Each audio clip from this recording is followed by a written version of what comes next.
ముసలి వాళ్ళలో యాక్చువల్ గా పళ్ళన్నీ ఊసిపోయి ఉంటాయి. సో బోసినోరు కనబడుతుంది యాక్చువల్. సో వారికి అంటే తిరిగి వాళ్ళు మామూలుగా తినగలిగే పరిస్థితి రావడానికి ఎటువంటి మనకు పరిష్కార మార్గాలు ఉన్నాయి? సో ముందులో అయితే వాళ్ళకి పళ్ళ సెట్ పెట్టేవారండి. సో ఆ పళ్ళ సెట్ ఎలాంటి పేషెంట్స్ లో పెడతామంటే ఎముక లేదు అని అనుకుని చాలా చిన్న ఎముక మాత్రమే రిడ్జ్ అంటాం అనమాట. ఏదైతే పళ్ళు ఉంటాయో ఆ ఎముక తక్కువగా ఉంది అని అనుకున్నప్పుడు పళ్ళ సెట్ పెట్టేవాళ్ళం. కానీ అది అంత కంఫర్టబుల్గా పేషెంట్స్ ఫీల్ అవ్వరండి. బికాస్ అంతా మీకు అసలు మీరు తింటున్న ఫీలింగ్ కూడా రాదనమాట వాళ్ళకి.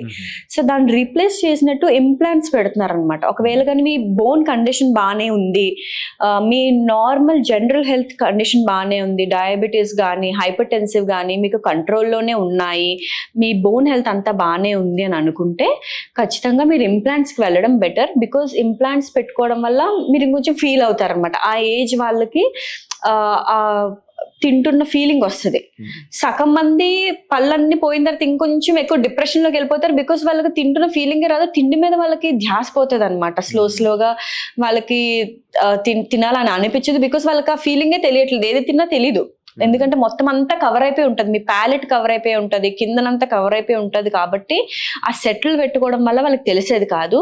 బట్ ఇప్పుడు అవి చాలా ఈజీగా replaced with your dental implants.